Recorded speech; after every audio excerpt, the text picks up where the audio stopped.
የጄኔራል አበባው ጓድ መስዋዕቱ ተሰምቷል። የአማራን ሕዝብ ከተደቀነበት የህልውና አደጋ ለማውጣት ቀን ሌት እየተፋለመ የሚገኘው ፋኖ በቅርብ የተሰዋውን የጀግናውን አደም አሊን ደም በጥፍ መመለሱ ተገልጿል። ፋኖ በወሰደው በዚሁ ያጸፋ ውጊያም ከፍተኛ አዛዡ እስከ ወዲያኛው መሸኘቱን የተሰማው ጉዳዩን በብልጽግናው ቤት ከፍተኛ ድንጋጤን ፈጥሯል። ወደ እናንተ ይደርሳል።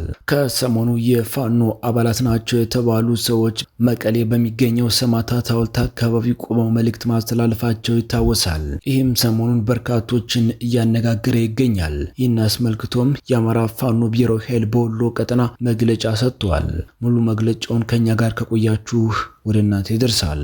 ሰላም ጤና ይስጥልኝ። የተወደዳችሁና የተከበራችሁ በመላው ዓለም የምትገኙ የሚዲያችን ቤተሰቦች እንደምንቆያችሁን አሁን ለሰዓቱ መደመጥ ያለባቸውንና ትኩረት የሚሹ በርከት ያሉ መረጃዎችን ይዘን ቀርበናል። እናንተም እስከ ዝግጅታችን ፍጻሜ አብራችሁን እንድትቆዩን በአክብሮት እየጋበዝን አሁን በቀጥታ ወደ ዝርዝር መረጃዎቹ እናልፋለን።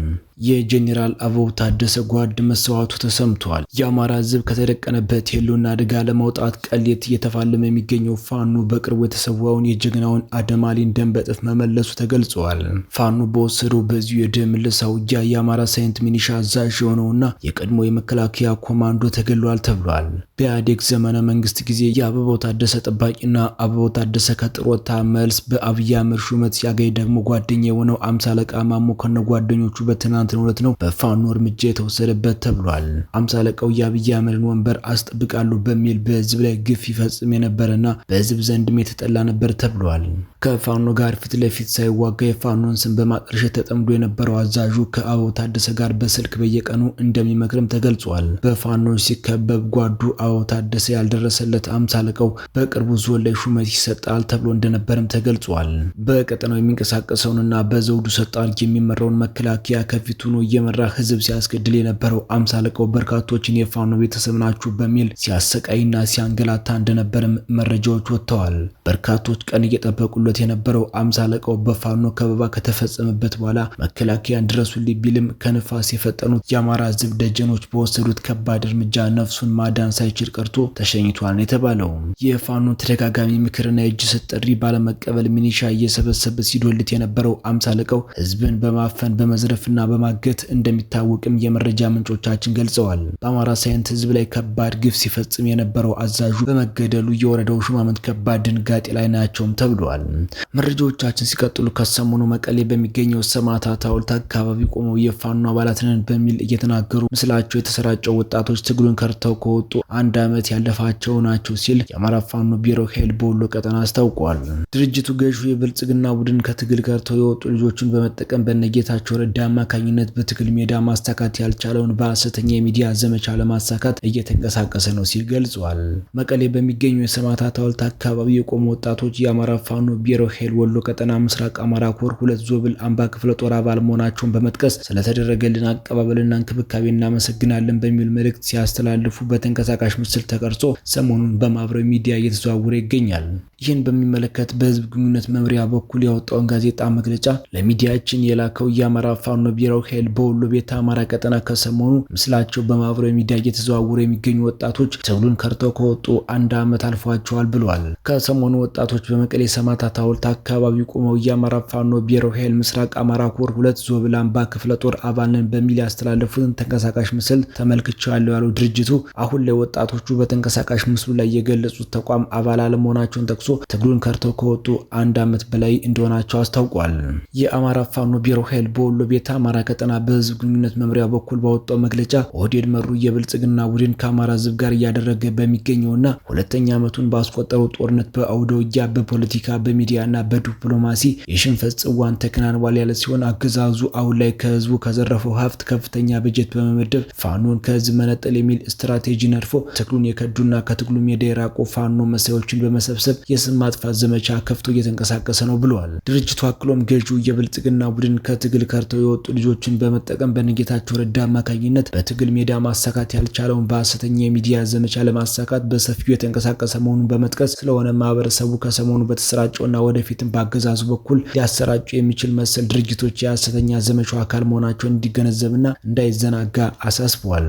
በሌላ በኩል በመላው አማራ የአገዛዙ ኃይል መክዳቱን ቀጥሏል። የፋኖ ትግል ከተቀጣጠለ ጀምሮ የብልጽግና አገልጋይ ሰራዊት በተለያዩ የአገሪቱ አካባቢዎች በአማራ የስርዓቱ ሰራዊት ሰፍሮ በሚገኝባቸው አካባቢዎች በመክዳትና ከፋኖ ጎን በመቀላቀልና ከስርዓቱ ከርቶ የብልጽግና ወንበርን ለማስጠበቅ ከወገኖች ጋር አልዋጋም በማለት የስርዓቱ ተቋማት የለቀቁ ቁጥራቸው የትየለሌ ነው ተብሏል። አሁንም በአማራ ፋኖ ብሔራዊ ኃይል ጎንደር ቀጠና በተለያዩ አካባቢዎች ስቦ ማስከዳቱ ይበልጥ በርትቶ ቀጥሏል የተባለ ሲሆን የብልጽግና ወንበር አስጠባቂ ኃይልም ከወትሮ በተለየ መንገድ ጀርባው ተገልቦ ታይቷል።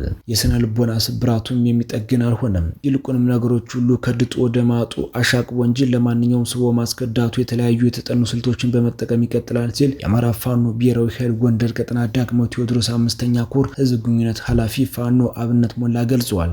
መረጃዎቻችን ሲቀጥሉ የብልጽግናው መሪ አብይ አህመድ ከተቃዋሚ የፖለቲካ ፓርቲ መሪዎች ጋር ተወያይቻለሁ ብለዋል።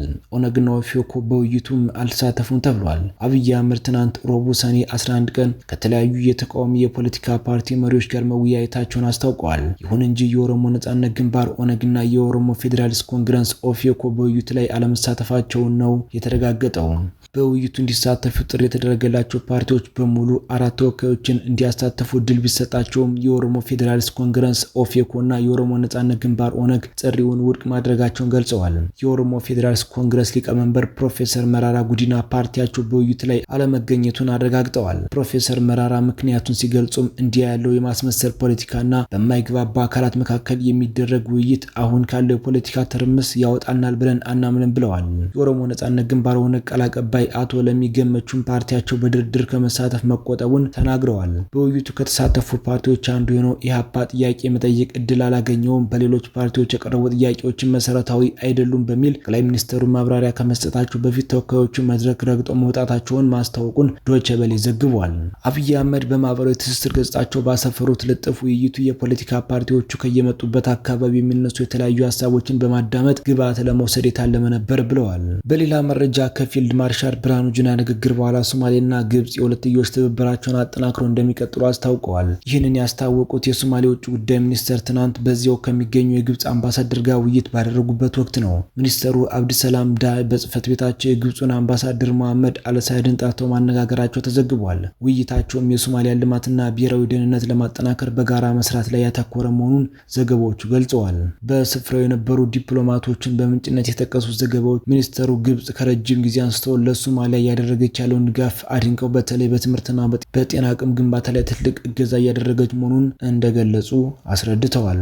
የተወደዳችሁና የተከበራችሁ በመላው ዓለም የምትገኙ የሚዲያችን ቤተሰቦች ለሰዓቱ ያዝናቸው መረጃዎች እነዚህን ይመስሉ ነበር። እናንተም እስከ ዝግጅታችን ፍጻሜ አብራችሁን ስለቆያችሁ ምስጋናችን ከልብ ነው። በሌላ አዲስና ወቅታዊ መረጃ እስከምንገናኝ በያላችሁበት ሁሉ ሰላምን ተመኘን። ጤና ይስጥልን።